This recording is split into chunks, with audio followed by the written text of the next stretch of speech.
ನಮಸ್ತೆ ಎಲ್ಲರಿಗೂ, good morning. Hershey ಮಂಜು ಚಾನಲ್ಗೆ ಸ್ವಾಗತ.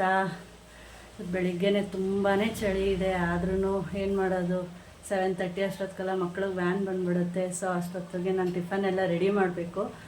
ಸೊ ಇವತ್ತು ಇಡ್ಲಿ ಮತ್ತು ಚಟ್ನಿ ಮಾಡೋಣ ಅಂತ ಅಂದ್ಕೊಂಡಿದ್ದೀನಿ. ಅದು ಯಾವ ರೀತಿ ಚಟ್ನಿ ಮಾಡ್ತೀನಿ ಅಂತ ನಾನು ನಿಮ್ಮ ಜೊತೆ ಶೇರ್ ಮಾಡ್ತಾಯಿದ್ದೀನಿ. ರೆಸಿಪಿ ಕೂಡ ವಾಚ್ ಮಾಡಿ, ಹಾಗೆ ಎಲ್ಲೂ ಸ್ಕಿಪ್ ಮಾಡ್ದಿರಾ ನೋಡಿ. ಹಾಗೆ ಇಷ್ಟ ಆಗಿದರೆ ಒಂದು ಲೈಕ್ ಬಟನ್ ಕೊಡಿ, ಹಾಗೆ ನನ್ನ ಚಾನಲ್ಗೆ ಸಬ್ಸ್ಕ್ರೈಬ್ ಕೂಡ ಆಗಿ. ಬನ್ನಿ ವಿಡಿಯೋ ಸ್ಟಾರ್ಟ್ ಮಾಡೋಣ.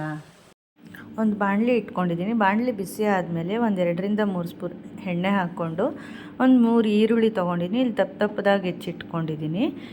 ಸ್ವಲ್ಪ ಈರುಳ್ಳಿ ಎಲ್ಲ ಟ್ರಾನ್ಸ್ಪರೆಂಟ್ ಆಗೋ ತನಕ ಫ್ರೈ ಮಾಡ್ಕೊಳ್ಬೇಕು.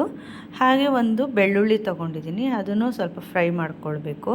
ಈ ಚಳಿಗೆ ತುಂಬಾ ಚೆನ್ನಾಗಿರುತ್ತೆ, ಖಾರವಾಗಿ ಮಾಡಿಕೊಂಡ್ರೆ ತುಂಬಾ ಚೆನ್ನಾಗಿ ದೋಸೆಗೆ, ಇಡ್ಲಿಗೆ, ಬಿಸಿ ಬಿಸಿ ಅನ್ನಕ್ಕೂ ತುಂಬಾ ಚೆನ್ನಾಗಿರುತ್ತೆ. ಮಾಡ್ಕೊಳ್ಳಿ ಫ್ರೆಂಡ್ಸ್ ನೀವು. ಆಮೇಲೆ ಇಲ್ಲಿ ನೋಡಿ, ಒಂದು 3ರಿಂದ 4 ಬ್ಯಾಡಗೆ ಮೆಣಸಿನ್ಕಾಯಿ, ಒಂದು 10 ಒಣಮೆಣ್ಸಿನ್ಕಾಯಿ ತೊಗೊಂಡಿದ್ದೀನಿ. ಇಲ್ಲಿ ಒಣಮೆಣ್ಸಿನ್ಕಾಯಿ ಬದಲಾಗಿ ನೀವು ಹಸಿಮೆಣ್ಸಿನ್ಕಾಯಿ ಕೂಡ ಹಾಕ್ಕೊಳ್ಬೋದು. ಒಂದು 10 ಟೊಮೆಟೊ ತೊಗೊಂಡಿದ್ದೀನಿ, ಅದನ್ನು ದಪ್ಪದಾಗೇ ಹೆಚ್ಕೊಂಡಿದ್ದೀನಿ. ಇದನ್ನು ಫ್ರೈ ಮಾಡ್ಕೊಳ್ಬೇಕು. ಇದಕ್ಕೆ ಸ್ವಲ್ಪ ಕೊತ್ತಂಬರಿ ಸೊಪ್ಪು, ಇಷ್ಟನ್ನು ಹಾಕ್ಕೊಂಡು ಸ್ವಲ್ಪ ಟೊಮೆಟೊ ಸಾಫ್ಟ್ ಆಗೋ ತನಕ ಸ್ವಲ್ಪ ಫ್ರೈ ಮಾಡ್ಕೊಳ್ಬೇಕು. ಅದಾದಮೇಲೆ ಮಿಕ್ಸಿ ಮಾಡ್ಕೊಳ್ಬೇಕು. ಬಟ್ ಮಿಕ್ಸಿ ಮಾಡ್ಕೊಳ್ಳೋಕ್ಕಿಂತ ಮುಂಚೆ ಸ್ವಲ್ಪ ಇದನ್ನು ತಣ್ಣಗಾಗಕ್ಕೆ ಬಿಡಬೇಕು. ಅಷ್ಟರೊಳಗೆ ನಾನೇನು ಮಾಡ್ತಿದ್ದೆ ಅಂದರೆ ನೋಡಿ, ಇಡ್ಲಿ ಮಾಡ್ತಾಯಿದ್ದೀನಿ. ಇಡ್ಲಿಗೆ ನಾನು ಈ ರೆಡ್ ಚಟ್ನಿ ಮಾಡ್ತಾ ಇರೋದು. ಇಡ್ಲಿ ಎಲ್ಲ ಫಸ್ಟ್ ಹಾಕ್ಕೊಂಬಿಡೋಣ, ಅಷ್ಟೊತ್ತಿಗೆ ಅದು ಫ್ರೈ ಮಾಡ್ಕೊಂಡಿರೋದು ಕೂಡ ಸ್ವಲ್ಪ ತಣ್ಣಗಾಗುತ್ತೆ. ತಕ್ಷಣ ಮಿಕ್ಸಿಗೆ ಹಾಕೋದು ಬೇಡ ಅಂತ ಇಡ್ಲಿಗೆ ಇಟ್ಕೊಳ್ತಾ ಇದ್ದೀನಿ.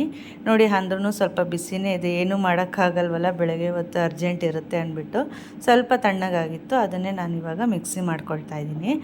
ನೆಕ್ಸ್ಟು ಸ್ಟವ್ ಆನ್ ಮಾಡಿಕೊಂಡು ಒಂದು ಕಡಾಯಿ ಇಟ್ಕೊಂಡಿದ್ದೀನಿ. ಅದು ಫಸ್ಟೇ ಒಗ್ಗರಣೆ ಮಾಡ್ಕೊಳ್ಬೇಕು. ಇದಕ್ಕೆ ನಾನು ಎಣ್ಣೆ, ಸಾಸಿವೆ, ಕರಿಬೇವು ಹಾಕ್ಕೊಂಡು ಒಗ್ಗರಣೆ ಮಾಡಿ ಇಟ್ಕೊಂಡಿದ್ದೀನಿ. ಅದಕ್ಕೆ ನಾವೇನು ರುಬ್ಬಿಟ್ಕೊಂಡಿದ್ವಿ, ಫ್ರೈ ಮಾಡ್ಕೊಂಡು ಇಟ್ಕೊಂಡಿರೋದನ್ನು ಹಾಕ್ಕೊಂಡು ಸ್ವಲ್ಪ ಚೆನ್ನಾಗಿ ಕುದಿಸ್ಕೊಬೇಕು. ಇದು 1-2-3 ನಿಮಿಷ ಇದನ್ನು ಕುದಿಸ್ಕೊಂಡ್ರೆ ಸಾಕು. ಸ್ವಲ್ಪ ಎಣ್ಣೆ ಎಲ್ಲ ಬಿಟ್ಕೊಂಡು ಸ್ವಲ್ಪ ಕುದಿಯೋಕ್ಕೆ ಸ್ಟಾರ್ಟ್ ಆಗುತ್ತೆ. ಕುದಿಯೋಕ್ಕೆ ಸ್ಟಾರ್ಟ್ ಆದಮೇಲೆ ತುಂಬಾ ಚೆನ್ನಾಗಿರುತ್ತೆ. ಇದು ಬಿಸಿ ಬಿಸಿ ಅನ್ನಕ್ಕೆ ತುಪ್ಪ ಹಾಕ್ಕೊಂಡು ತಿಂದಿದ್ರೆ ಸೂಪರಾಗಿರುತ್ತೆ ಫ್ರೆಂಡ್ಸ್.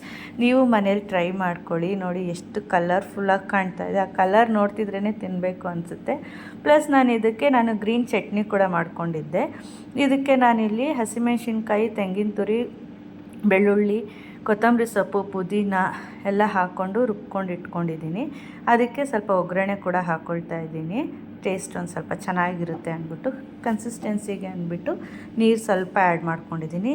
ನೋಡಿ, ಇಡ್ಲಿ ಕೂಡ ರೆಡಿ ಆಯಿತು. ಎಷ್ಟು ಸಾಫ್ಟಾಗಿ ಇಡ್ಲಿ ಕೂಡ ಬಂದಿತ್ತು. ಹಾಗಾದರೆ ನೀವು ಮಾಡ್ಕೊಳ್ಳಿ, ತುಂಬಾ ಚೆನ್ನಾಗಿರುತ್ತೆ. ಈ ವಿಡಿಯೋ ಇಷ್ಟ ಆಗಿದೆ ಅಂತ ತಿಳ್ಕೊಳ್ತೀನಿ. ಇಷ್ಟ ಆಗಿದರೆ ಒಂದು ಲೈಕ್ ಕೊಟ್ಟು ಸಬ್ಸ್ಕ್ರೈಬ್ ಕೂಡ ಆಗಿ ನನ್ನ ಚಾನಲ್ಗೆ. Thank you.